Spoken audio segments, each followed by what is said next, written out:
Assalamualaikum warahmatullahi wabarakatuh. Om Swastiastu, salam kebajikan. Pertama-tama izinkan saya, Hela Revina, berterima kasih atas kesempatan yang diberikan untuk mempresentasikan hasil karya ilmiah saya yang berjudul Analisis Pengaruh Simultan Kebijakan Dividen, Kebijakan Utang, dan Kepemilikan Asing dalam Perspektif Konflik Keagenan, di mana di bawah bimbingan Profesor Dr. Lilin Edwardus. Dalam sesi ini, saya akan memaparkan latar belakang, tujuan, landasan teori, metode penelitian, hingga hasil dan implikasi dari penelitian saya.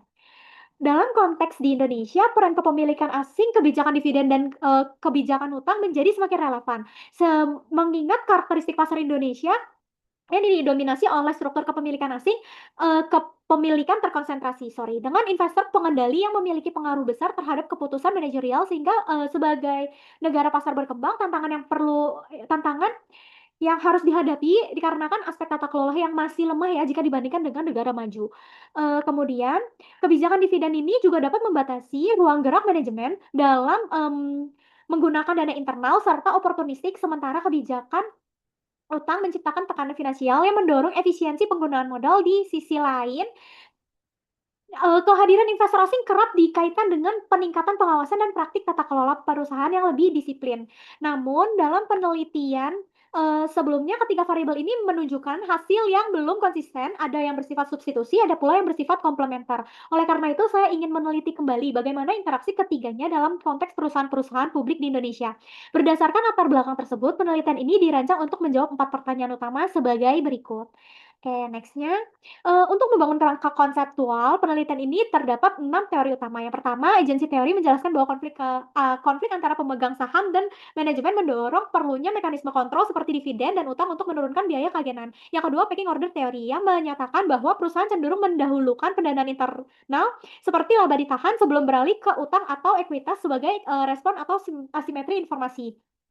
Yang ketiga adalah trade signaling theory, sorry, di mana kebijakan dividen digunakan oleh manajer sebagai sinyal kepada investor mengenai prospek keuangan perusahaan. Yang keempat adalah trade-off, menggarisbawahi bahwa perusahaan yang menyeimbangkan manfaat dari pajak dari utang dengan resiko kebangkrutan untuk mencapai struktur modal yang optimal. Yang kelima adalah financial distress theory, menyoroti bahwa utang yang tinggi meningkatkan resiko gagal bayar dan menurunkan nilai perusahaan.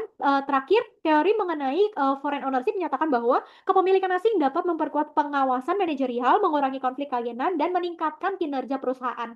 Nah, keenam teori ini menjadi dasar dalam merumuskan hipotesis menggunakan model empiris dalam penelitian. Kemudian, penelitian sebelumnya juga menunjukkan nih bahwa hubungan antara kepemilikan asing, kebijakan dividen, dan kebijakan utang berbeda di setiap konteks negara.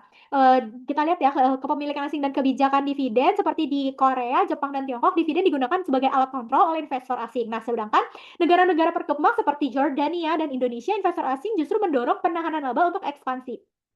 Sementara itu, investor yang berbasis nih di Singapura cenderung menghindari dividen yang tinggi karena pengawasannya itu yang lebih rendah. Dalam konteks kebijakan utang dan dividen, menemukan bahwa keduanya itu berperan sebagai substitusi dalam mengurangi konflik keagenan ini oleh Vo and Nguyen di tahun 2014. Nah, sedangkan kalau si Courtley dan Hansen itu menyatakan bahwa leverage kepemilikan manajerial dan dividen dapat bersama-sama menekankan konflik keagenan. Oke, next ya. Berikut kerangka penelitian yang menjelaskan bahwa hubungan antara kepemilikan modal asing, kebijakan utang, dan kebijakan dividen serta konflik keagenan. Berdasarkan teori keagenan, keenam hipotesis yang ada di pojok kiri bawah dalam penelitian adalah sebagai berikut. Nah, hipotesis simultan ini dirancang untuk menguji adanya hubungan antar variabel bersifat substitusi ataupun komplementer dalam konteks konflik keagenan, khususnya di pasar negara berkembang seperti di Indonesia. Untuk menguji hipotesis tersebut, nah ada nih model empiris yang di sebelah kanan yang warna-warni. Oke, nah di mana model empirisnya itu ada 5. Persamaan pertama itu menguji pengaruh kebijakan dividen, kebijakan utang, dan kepemilikan asing terhadap Tobinski sebagai proksi konflik keagenan. Persamaan kedua dan ketiga merepresentasikan hubungan antara dua arah, dividen dan utang, untuk menguji apakah keduanya saling menggantikan, substitusi, atau saling melengkapi, komplementer. Nah, sedangkan persamaan keempat itu melihat pengaruh simultan kebijakan dividen dan utang terhadap kepemilikan asing. Dan persamaan kelima menggunakan dummy kepemilikan asing untuk mengontrol keberadaan investor asing terhadap variabel lainnya. Setiap model juga memiliki variabel kontrol seperti ROA, size, growth, liquidity, dan tangibility yang bertujuan menjaga validasi hasil dari estimasinya. Nah, kemudian nih, dalam penelitian ini terdapat 2 kelompok model empiris yang masing-masing memiliki definisi variabel yang spesifik. Yang untuk yang pertama ada di sebelah kiri, di sebelah kiri. Nah, variabel dependennya adalah Tobinski yang digunakan sebagai proksi untuk konflik keagenan. Nah, sedangkan independennya itu terdiri dari DPR, foreign, foreign ownership yakni proporsi saham yang dimiliki investor asing, leverage yaitu rasio total kewajiban terhadap total aset. Nah, penelitian ini juga menggunakan nih beberapa variabel kontrol seperti dummy foreign ownership, likuiditas, profitabilitas, ukuran perusahaan dan aset berwujud atau tangible asset. Nah, sedangkan dalam model kedua yang ada di sebelah kanan, nah penelitian ini juga menggunakan beberapa model variabel kontrol. Sorry, di sebelah kanan yang ini model kedua, nah ada 4 variabel utama yaitu DPR, leverage, foreign, dan dummy foreign yang dijadikan sebagai variabel endogen karena diasumsikan saling mempengaruhi secara simultan. Kemudian terdapat juga nih variabel eksogen seperti free cash flow, pertumbuhan total aset, likuiditas, ROA, dan size yang berperan untuk memperkuat estimasi modal. Semua variabel ini diukur secara kuantitatif. Nextnya, pada bagian ini saya akan memaparkan nih metode pengujian hipotesis yang digunakan dalam penelitian saya. Pengujian dilakukan memperhatikan asumsi klasik regresi, kemudian menggunakan dua pendekatan regresi utama yaitu FGLS dan two stage least square. Nah, untuk pengujian asumsi klasiknya itu yang pertama normalitas residual, hasilnya itu menunjukkan nih nilai probabilitas kurang dari 0,05 yang berarti data residual tidak terdistribusi normal. Oleh karena itu, saya menggunakan FGLS untuk meningkatkan akurasi estimasi. Yang kedua, multikolinearitas diuji dengan VIF, variance inflation factor, di mana nilainya itu berada di bawah 10 sehingga dapat disimpulkan tidak terdapat multikolinearitas dalam model. Terus juga adanya heteroskedastisitas. Nah, hasil menunjukkan adanya heteroskedastisitas karena p-value-nya itu kurang dari 0,05, maka saya kembali menggunakan FGLS sebagai solusi untuk memperbaiki struktur error. Kemudian ada autokorelasi. Diuji dengan korelasi antara residual dan uji Darwin-Watson ya. Hasilnya itu rendah mendekati 2 sehingga tidak ada autokorelasi. Nah, kemudian FGLS ini digunakan untuk menganalisis hipotesis 1, 2, dan 3 yang diproksikan dengan Tobin-Skew. Alasannya itu kenapa sih menggunakan FGLS? Karena untuk mengatasi adanya heteroskedastisitas dan autokorelasi dalam data panel lebih akurat juga kan dibandingkan menggunakan OLS dalam pelanggaran asumsi klasik. Nah, kemudian untuk menguji hubungan simultan, hipotesis 4, antara kebijakan dividen, kebijakan utang, dan kepemilikan asing, saya menggunakan metode two-stage least square karena terdapat variabel endogen yang saling mempengaruhi. Metode ini, yang two-stage least square juga digunakan untuk menghindari bias akibat endogenitas sehingga hasil estimasi menjadi lebih valid dan robust. Oke, nextnya di sini tuh pada tahap awal analisis dilakukan uji statistik deskriptif terhadap seluruh variabel yang digunakan dalam model penelitian serta memberikan nih gambaran umum mengenai karakteristik data yang digunakan dalam penelitian ini. Total observasi yang digunakan adalah 4.770 observasi dari 690 perusahaan dan keuangan yang terdaftar di Bursa Efek Indonesia selama periode 2013 sampai 2023. Nah, kemudian langkah selanjutnya adalah melakukan validasi identifikasi modal menggunakan pendekatan order condition. Tujuannya adalah untuk memastikan bahwa setiap persamaan dalam model simultan dapat diestimasi secara tepat. Nah, berdasarkan tabel 4.3, keempat persamaan dalam model ini masuk dalam kategori exactly identified. Sehingga secara statistik dapat dilanjutkan ke tahap estimasi menggunakan two-stage least square. Nah, next. Selanjutnya kita masuk nih ke hasil pengujian hipotesis pertama hingga ketiga, yaitu menguji secara terpisah pengaruh masing-masing kebijakan terhadap konflik keagenan melalui variabel Tobin-Skew. Nah, berdasarkan tabel titik 4 titik berdasarkan tabel 4.4, kebijakan dividen berpengaruh positif dan signifikan terhadap Tobin-Skew. Kebijakan utang justru negatif nih, kepemilikan asing juga berpengaruh positif. Nah, kebijakan dividen semakin tinggi dividen yang dibagikan semakin besar juga nilai perusahaan. Hal ini konsisten dengan teori sinyal dan pengurangan potensi agency cost ya. Nah, kemudian kepemilikan asing dinilai mampu memberikan tekanan disiplin terhadap manajemen sehingga meningkatkan efisiensi operasional. Nah, tetapi kenapa nih kebijakan utangnya negatif? Temuan ini mengidentifikasi bahwa beban utang juga justru meningkatkan resiko finansial dan perspektif negatif investor. Sedangkan untuk variabel kontrolnya, ROA berpengaruh positif, mengkonfirmasi bahwa profitabilitas merupakan penentu utama kinerja perusahaan. Namun, firm size dan tangible asset justru menunjukkan pengaruh negatif karena ukuran besar dan tinggi aset bisa menimbulkan inefisiensi dan keterbatasan fleksibilitas.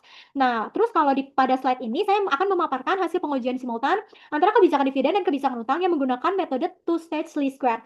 Hasil analisis ini menunjukkan bahwa adanya hubungan negatif dan signifikan antara dividen payout ratio terhadap leverage. Dengan semakin tinggi dividen yang dibayarkan, maka semakin rendah tingkat utangnya. Ini mengindikasi bahwa substitusi antara dividen dan utang, yang berarti perusahaan cenderung memilih salah satu mekanisme pengendalian konflik keagenan. Jika sudah membayar dividen tinggi, maka penggunaan utang menjadi lebih rendah. Hasil ini konsisten dengan agency teori dan trade-off teori ya, di mana pembayaran dividen juga digunakan sebagai sarana untuk mengurangi cash flow bebas agar tidak disalahgunakan manajemen.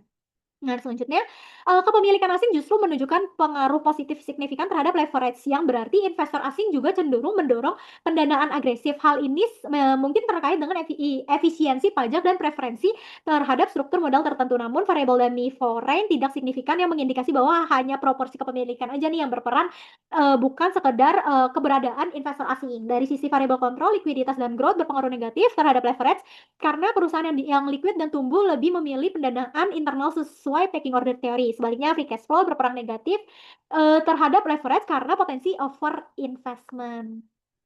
Pada bagian ini, Eee, hasil analisis terhadap hipotesis 4D, yaitu hubungan simultan antara kebijakan utang dan kepemilikan asing dalam perspektif konflik keagenan. Nah, berdasarkan hasil, regresi two stage least square diperoleh bahwa leverage berpengaruh positif ya, signifikan terhadap, foreign ownership, namun tidak signifikan terhadap variabel dummy. Hal ini menggambarkan nih, investor asing itu cenderung menyukai perusahaan dengan leverage tinggi karena dianggap lebih efisien, secara pajak dan mencerminkan strategi pendanaan yang agresif. Nah, terus, hasil regresi juga menunjukkan bahwa DPR itu berpengaruh signifikan terhadap dummy foreign, tetapi tidak signifikan terhadap proporsi foreign. Komitmen dividen yang tinggi menarik minat masukan investor, namun tidak serta-merta meningkatkan nih proporsi kepemilikan asing yang besar. Nah, terus, likuiditas memiliki pengaruh negatif, signifikan terhadap foreign, ownership. Investor asing cenderung menganggap kas tinggi, sebagai sinyal negatif karena berpotensi dimanfaatkan secara tidak efisien oleh manajemen. Nah, ROA-nya berpengaruh positif terhadap foreign ownership, tapi negatif terhadap, dummy foreign. Investor asing cenderung masuk saat undervalue dan meningkatkan kepemilikan saat profit stabil. Nah, firm size-nya itu berpengaruh positif signifikan untuk kedua variabel. Perusahaan besar lebih menarik nih ya bagi investor asing. Nah, terus growth juga berpengaruh negatif signifikan untuk dummy foreign. Investor asing juga cenderung lebih waspada nih terhadap, ekspansi perusahaan yang agresif, gitu. Next-nya. Nah, slide ini tuh menjelaskan bahwa kebijakan dividen dipengaruhi secara simultan oleh beberapa investor asing. Hasil regresi two stage least square ini juga, menjelaskan bahwa dummy foreign itu berpengaruh positif, dan signifikan terhadap DPR, yang menunjukkan bahwa kehadiran investor asing juga mendorong peningkatan transparansi dan disiplin nih bagi pembagian dividen. Nah, terus tetapi, dia itu tidak signifikan terhadap foreign ownership. Nah, mengindikasi bahwa besar kecilnya saham asing tidak berdampak langsung terhadap kebijakan dividen. Kemungkinan karena preferensi investor lebih condong ke capital gain kali ya. Terus kemudian leverage berpengaruh negatif terhadap DPR, mendukung, teori trade off bahwa beban utang menurunkan kemampuan perusahaan membayar dividen. Nah, ROA dan free cash flow ini berpengaruh positif signifikan terhadap DPR sesuai teori Littner dan Jensen bahwa perusahaan yang sehat secara finansial cenderung membagikan dividen. Growth berpengaruh negatif terhadap DPR, karena karena perusahaan lebih memilih menahan laba untuk ekspansi. Oke, next-nya kesimpulannya nih, kesimpulan dari penelitian ini adalah kebijakan dividen dan kepemilikan asing mampu meningkatkan nilai perusahaan, sementara leverage dan likuiditas yang tinggi justru menurunkan kinerja profitabilitas. Nah, menurunkan kinerja profitabilitas, menaikkan valuasi, sedangkan aset besar mengurangi fleksibilitas manajerial. Nah, hubungan simultan menunjukkan bahwa kebijakan dividen dan utang bersifat substitusi, namun terdapat hubungan komplementer antara kebijakan utang dan kepemilikan asing, serta antara kebijakan dividen dan kepemilikan asing, dan keberadaan kepemilikan asing. Penelitian ini memiliki keterbatasan, antara lain hanya mencakup sektor non-keuangan dan menggunakan data sekunder. Implikasi dari hasil studi ini perlu nih penguatan teori keagenan, pecking order theory, dan trade off, serta penyusunan kebijakan dividen dan utang yang mempertimbangkan kepemilikan asing. Sebagai saran, perluasan penelitian, dapat dilakukan juga di lintas negara, menerapkan pendekatan mixed method, dan menggunakan metode GMM agar hasil lebih robust. Nah, juga disarankan untuk menambah variabel eksternal seperti tata kelola perusahaan atau good, corporate governance dan kondisi makroekonomi. Demikian pemaparan hasil penelitian saya mengenai hubungan simultan antara kebijakan dividen, kebijakan utang, dan kepemilikan asing dalam perspektif, konflik keagenan. Penelitian ini menunjukkan bahwa keputusan-keputusan keuangan perusahaan tidak berdiri sendiri, melainkan, eee, saling mempengaruhi dan memiliki implikasi strategis terhadap nilai perusahaan. Saya menyadari bahwa, mmm, eee, memil bah saya menyadari bahwa penelitian ini masih memiliki keterbatasan, namun juga membuka, ruang yang luas nih untuk riset lanjutan dengan pendekatan dan variabel yang lebih komprehensif. Terima kasih atas perhatian dan kesempatannya.